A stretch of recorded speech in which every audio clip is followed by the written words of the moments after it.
बारिश में गरीब ससुराल वालों ने खाया KFC चिकन। सुबह सुबह का वक्त था। मध्य रफ्तार से बरसात हो रही थी। रमेश और रोहन दोनों ही अपनी फैक्ट्री की तरफ जा रहे थे। ये बारिश के मौसम में भी ना कहीं आना जाना आफत हो जाता है बेटा। सच में बारिश कब आ जाए कभी कुछ पता ही नहीं चलता। ऊपर से एक गली गली में भरा हुआ पानी और कीचड़ अलग से। बातें करते करते दोनों बाप बेटे एक बड़े से बाजार में पहुंचते हैं। दोनों जहां से गुजर रहे थे रास्ते में बड़ा सा KFC का स्टोर था और वहां से लजीज KFC के चिकन की खुशबू आ रही थी। वाह क्या खुशबू आ रही है। इस खुशबू से तो हर दिन दिल ललचा जाता है कसम से। लालच तो आएगा ही। KFC वाले बनाते ही चिकन इतना अच्छा है। मैंने कभी खाया तो नहीं है पर देखा है बहुत बार। अरे हम जैसे लोग कहाँ खाएंगे KFC का चिकन बेटा।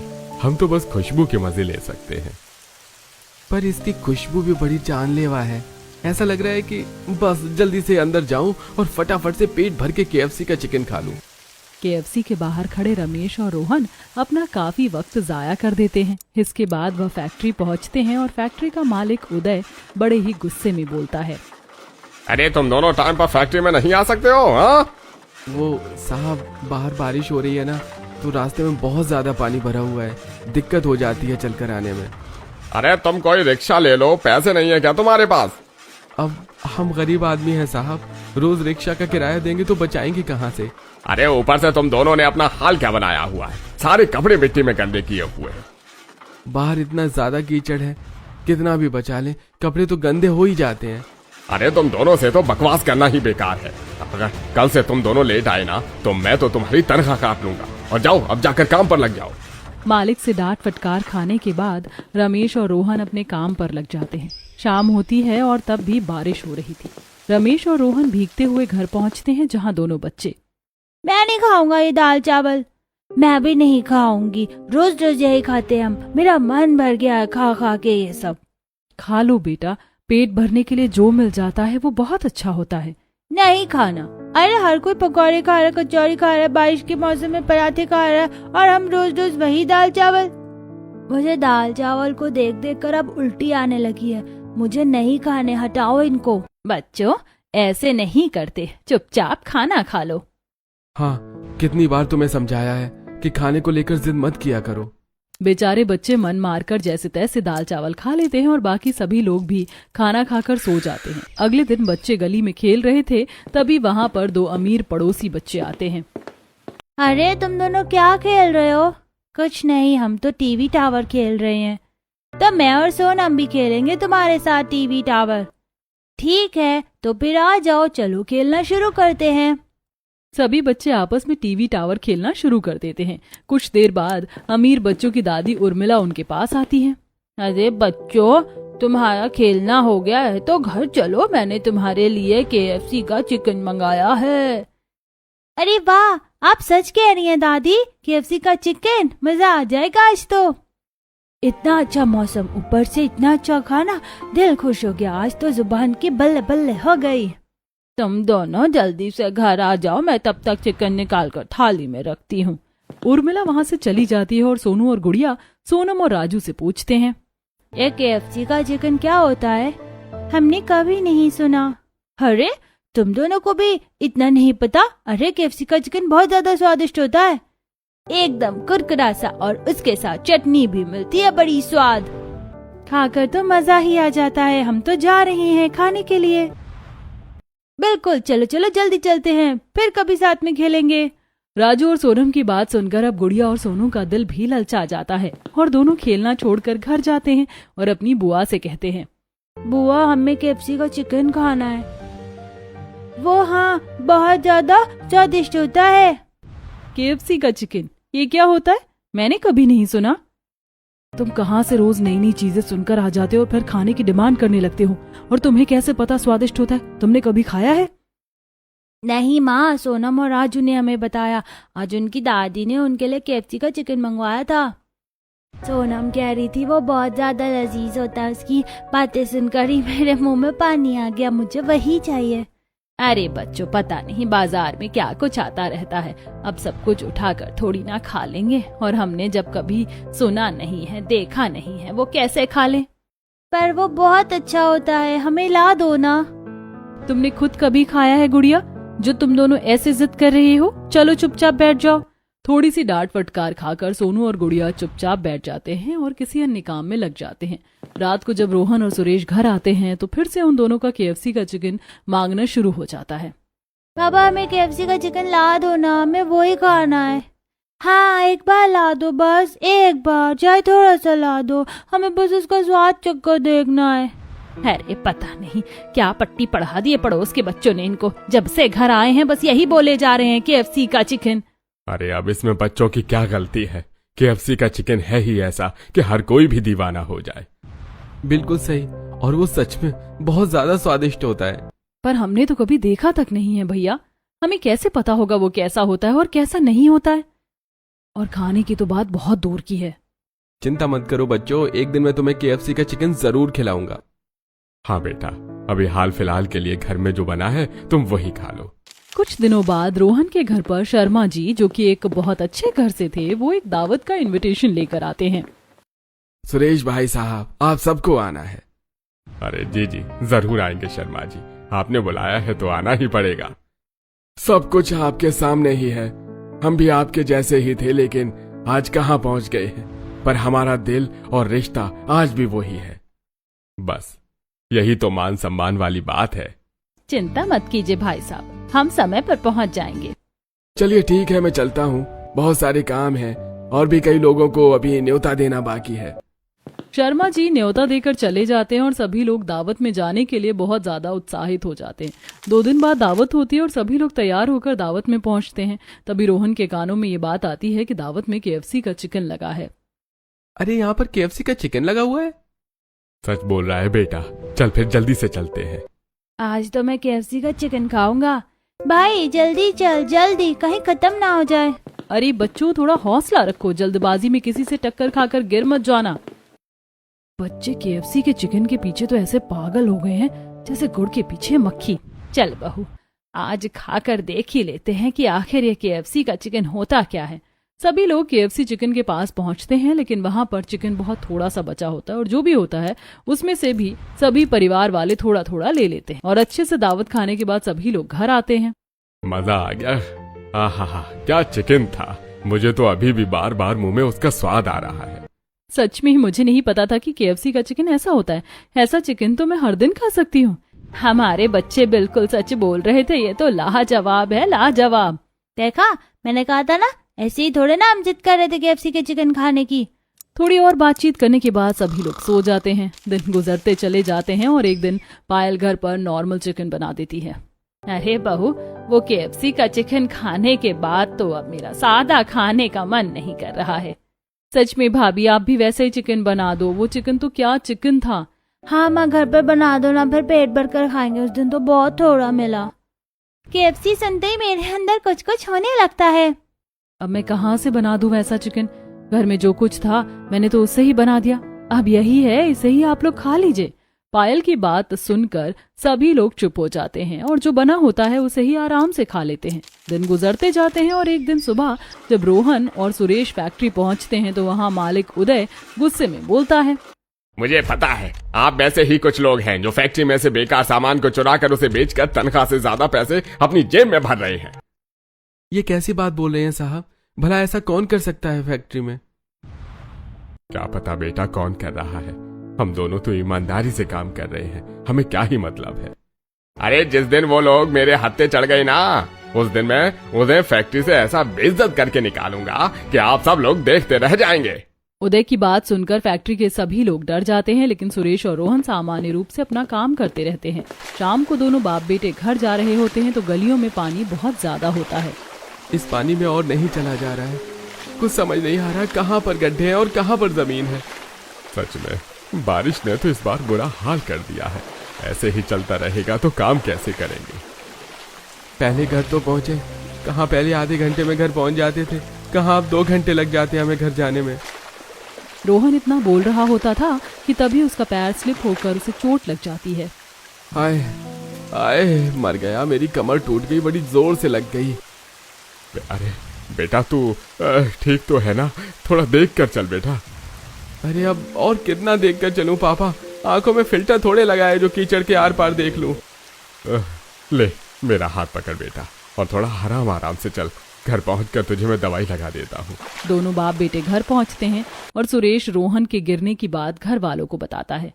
ये बारिश तो आफत बन गई है, न खुद बंद होती है न हमें कुछ करनी देती है। जी आप लेट जाइए, मैं आपकी पीठ पर मलहम लगा देती हूँ, आपको आराम मिलेगा।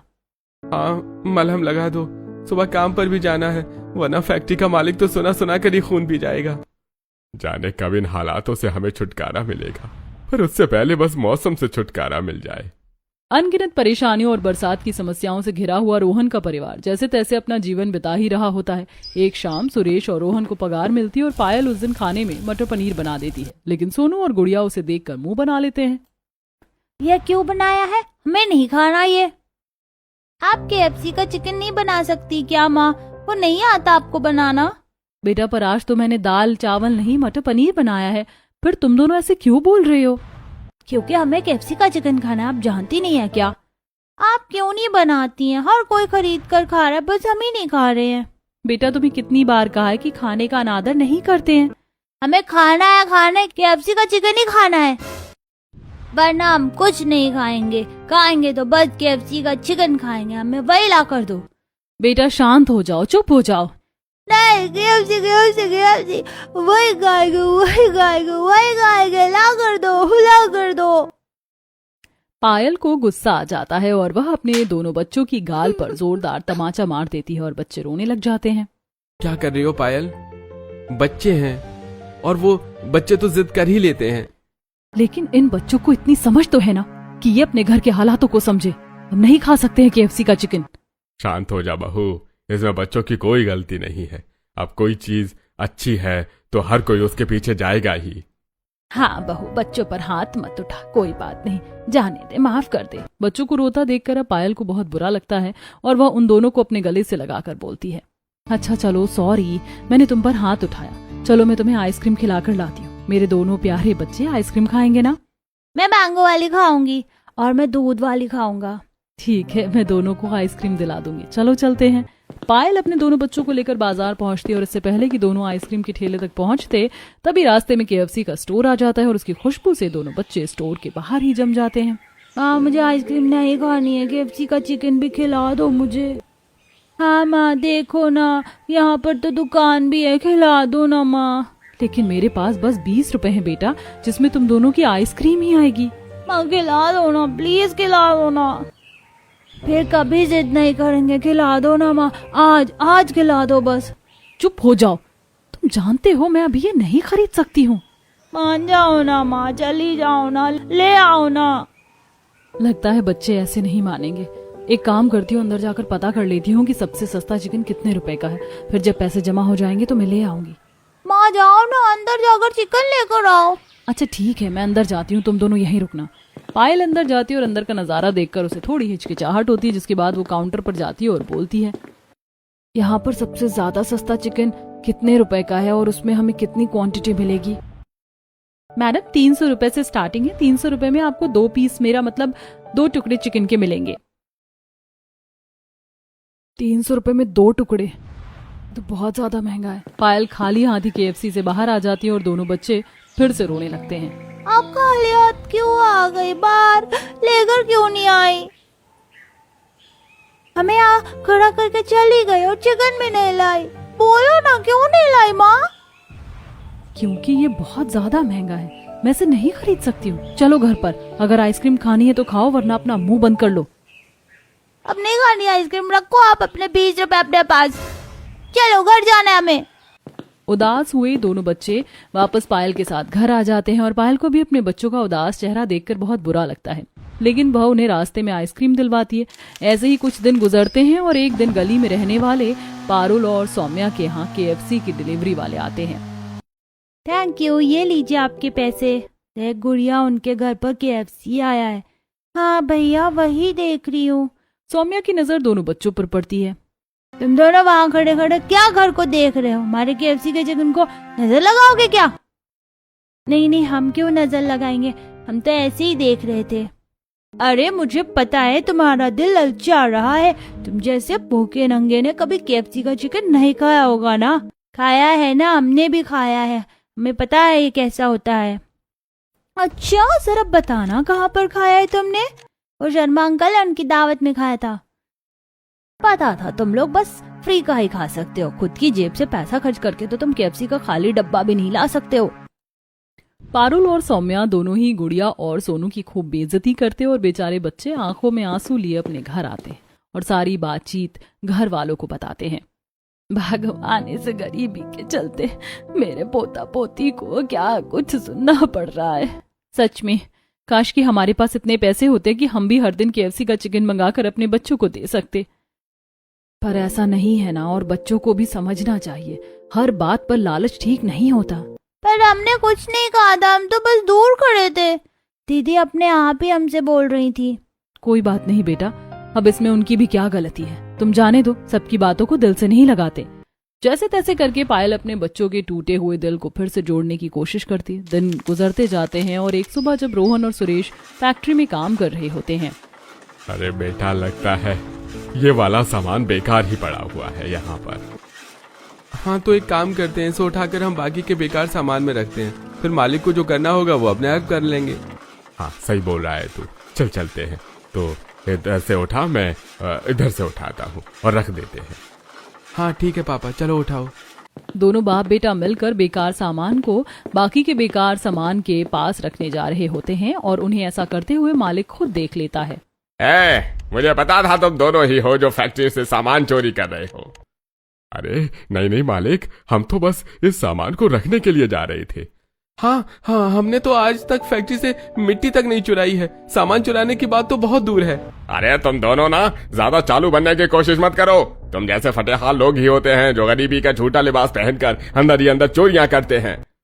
नहीं नहीं साहब, हम सच बोल रहे हैं, हमने कोई चोरी नहीं की है। और चोरी करने का ख्याल भी हमारे दिल में आया ही नहीं है।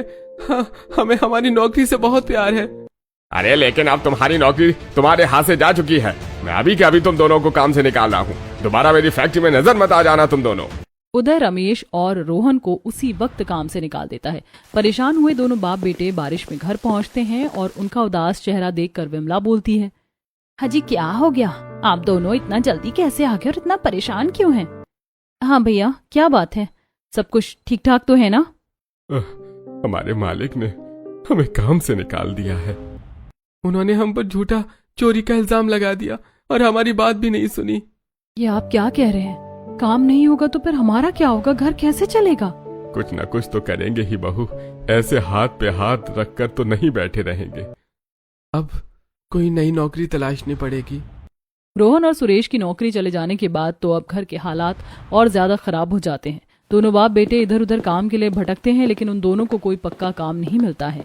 ऐसे में एक दिन पायल बोलती है, जी सुनिए ना, मैं आपसे कुछ कहना चाहती हूँ। हाँ बोलो पायल, क्या बात है?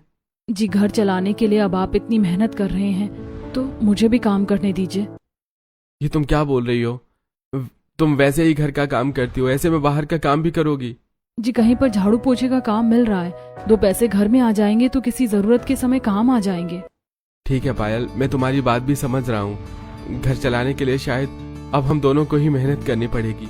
अब रोहन, सुरेश और पायल तीनों मिलकर कमाने लगते हैं और जैसे तैसे घर की रेलगाड़ी धीमी धीमी रफ्तार से चलने लगती है। ऐसे ही एक दिन जोरों की बारिश हो रही होती है और हर तरफ पानी ही पानी होता है और रोहन अपने घर जा रहा होता है।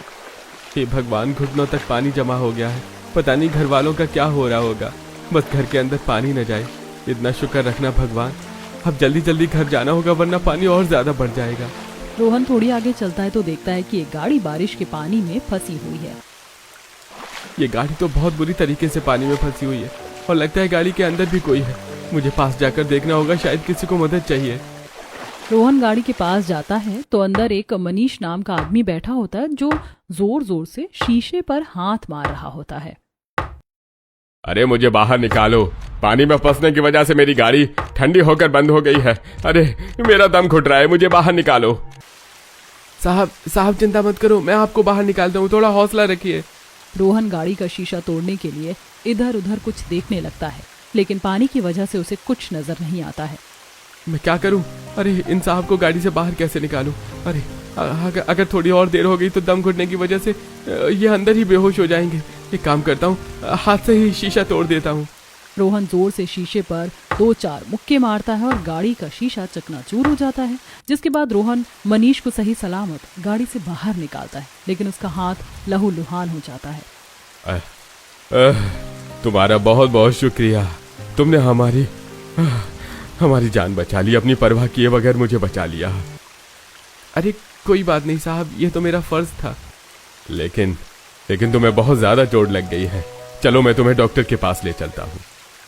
अरे कोई बात नहीं साहब, मैं अपनी मलहम पट्टी करवा लूंगा। नहीं, तुमने मेरी मदद की है, बदले में मुझे भी तुम्हारी मदद करने दो। मनीष रोहन को लेकर तुरंत ही पास के अस्पताल पहुंचता है और वहां उसके हाथ पर मलहम पट्टी करवाता है। वैसे तुम कौन हो और क्या करते हो, तुम्हारा नाम क्या है? मेरा नाम रोहन है और मैं बस ऐसे ही मजदूरी का काम करता हूँ। किसी पक्के काम की तलाश में हूँ साहब। गरीबी में घर चलाना बड़ा मुश्किल है और ऊपर से बारिश। हाँ, वैसे अगर तुम चाहो तो मैं तुम्हारी मदद कर सकता हूँ। आप सच बोल रहे हैं क्या साहब? हाँ, ये लो, कल तुम इस पते पर आ जाना, मैं तुम्हें काम दूंगा और वो भी बहुत अच्छा। मनीष से वह कार्ड लेकर रोहन अपनी जेब में डाल लेता है। जिसके बाद वह घर आता है और रोहन की चोट देखकर सभी घर वाले डर जाते हैं। जिसके बाद रोहन अपनी और मनीष की मुलाकात के बारे में घर वालों को बताता है। जी, किसी की इतनी भी क्या मदद करनी कि खुद को चोट पहुंचाया जाए। अरे कोई बात नहीं, किसी का भला करने से हमारा भला ही होता है, भगवान भी यही कहते हैं। पर बेटा, इतना ज्यादा भला भी नहीं करना चाहिए। वो तो शुक्र है कि वो इंसान अच्छा था जिसने बदले में तेरी मदद की। हाँ भैया, वरना कोई किसी की फिजूल मदद कभी नहीं करता है। अब देखते हैं, कल उस आदमी ने जिस पते पर बुलाया है वहां पर जाऊंगा, क्या पता कुछ काम मिल जाए। कुछ देर बाद सभी लोग खाना खाकर आराम से सो जाते हैं। अगले दिन रोहन उस कार्ड पर लिखे हुए पते पर पहुंचता है तो वह और किसी चीज का नहीं बल्कि KFC के एक स्टोर का ही पता था। रोहन अंदर जाता है और सामने ही उसे मनीष मिल जाता है। अरे रोहन, आ गए तुम? तुम्हारा इंतजार कर रहा था। हाँ साहब, मैं आ गया, लेकिन आपने मुझे यहाँ क्यों बुलाया है? यहीं पर तो मैं तुम्हें काम पर लगाने वाला हूँ। ये मेरा ही स्टोर है, ये KFC मैं चलाता हूँ, यहाँ का मैनेजर हूँ मैं। अच्छा, तो इसका मतलब मुझे KFC में नौकरी मिलने वाली है? हाँ, क्यों, क्या हो गया? तुम इतना ज्यादा मुस्कुरा क्यों रहे हो? अरे नहीं, कुछ नहीं साहब, बस अच्छी जगह नौकरी मिल रही है ना, इस वजह से बहुत खुश हो गया। हाँ ठीक है, तो कल यहाँ पर पैर साफ सफाई के काम के लिए रख रहा हूँ। ठीक है साहब, मैं साफ सफाई कर लूंगा, कोई दिक्कत नहीं है। रोहन KFC में साफ सफाई करने के काम में लग जाता है। वहीं दूसरी तरफ पायल भी अपना काम कर रही होती है। अब महीने का आखिरी दिन आता है और रोहन को KFC से तनख्वाह मिलती है और साथ ही मनीष बहुत सारा KFC का चिकन पैक करके रोहन को देता है और बोलता है, ये लो रोहन, ये तुम्हारे और तुम्हारे परिवार वालों के लिए। अरे इसकी क्या जरूरत थी साहब, आज तो तनख्वाह मिली है, मैं तनख्वाह वैसे खरीद लेता। अरे नहीं, हमारे यहाँ हर महीने स्टाफ को कॉम्प्लीमेंट्री दी जाती है। तुम्हारे साथ साथ बाकी सभी लोगों को भी हमने चिकन दिया है। आपका बहुत बहुत शुक्रिया साहब, आज तो मेरे परिवार वाले खुश हो जाएंगे। हाँ ठीक है, कल मिलते हैं, जाओ अपने परिवार वालों के साथ KFC का चिकन खाओ और एंजॉय करो। दूसरी तरफ पायल भी घर पर तनख्वाह लेकर और चिकन लेकर पहुंचती है और वह घर पर ही KFC के चिकन जैसा चिकन बनाती है। रोहन भी थोड़ी ही देर में घर पहुंचता है और सारा चिकन पायल को देता है। अरे आज मैंने भी घर पर KFC वाला चिकन बनाया है और ये मुझे मेरे मालिक ने दिया है और उन्होंने कहा है कि हर महीने मुझे ऐसे ही KFC का चिकन मिला करेगा। भगवान की लीला भी न्यारी है, कभी हमारे पास खाने को थोड़ा सा भी नहीं था और आज इतना ज्यादा आ गया है। भगवान ने सच में किस्मत पलट दी। कहा हम थोड़े स्वाद के लिए मरे जा रहे थे और कहा आज हमारे पास पेट भर कर खा ले, उसके बाद भी बच जाएगा। आज तो बहुत मजा आएगा, जी भर के KFC का चिकन खाऊंगा, बहुत सारा खाऊंगा। मुझसे तो रुका नहीं जा रहा है, माँ जल्दी से दे दो ना, थाली में डालकर दे दो। हाँ लो, तुम खाओ पहले। आज तो बच्चों का दिल खुश हो गया और सब कुछ बस आपकी वजह से हुआ है भैया भाभी। सच में तुम दोनों पति पत्नी ने मिलकर बहुत मेहनत की है। अरे कैसी बातें कर रहे हैं आप ससुर जी, ये तो हमारा फर्ज है। चलिए अब सब मिलकर KFC का चिकन खाते हैं। और क्या ठंडा होने का इंतजार थोड़े ना करना है, चलो सब बैठकर आराम से बातें करते हैं और अपनी आज शाम की दावत का मजा लेते हैं। सभी लोग एक साथ बैठकर घर पर बनाया हुआ केएफसी से आया हुआ चिकन खाते हैं, खूब सारी बातें करते हैं। गुजरते वक्त के साथ अब मनीष केएफसी में साफ सफाई की नौकरी के साथ साथ केएफसी में चिकन बनाने का काम भी करने लगता है। और एक दिन मनीष बोलता है, मैं तुम्हारे काम से बहुत ज्यादा खुश हूँ। तुम बहुत ही अच्छा चिकन बना रहे हो। आपका शुक्रिया साहब, सब आपकी मेहरबानी है। आप मुझे यहाँ ना लाते तो शायद ये सब कुछ ना होता। अरे तुम जो कर रहे हो अपनी मेहनत से कर रहे हो, इसमें मेरा कोई हाथ नहीं है। जी साहब, फिर भी शुक्रिया। अब मैं तुम्हारा प्रमोशन कर रहा हूँ। अब तुम सिर्फ और सिर्फ केएफसी में चिकन बनाने का काम करोगे। अरे ये तो बहुत खुशी की बात है। तो फिर अब मन लगाकर अपना काम करो, शिकायत का कोई मौका नहीं मिलना चाहिए।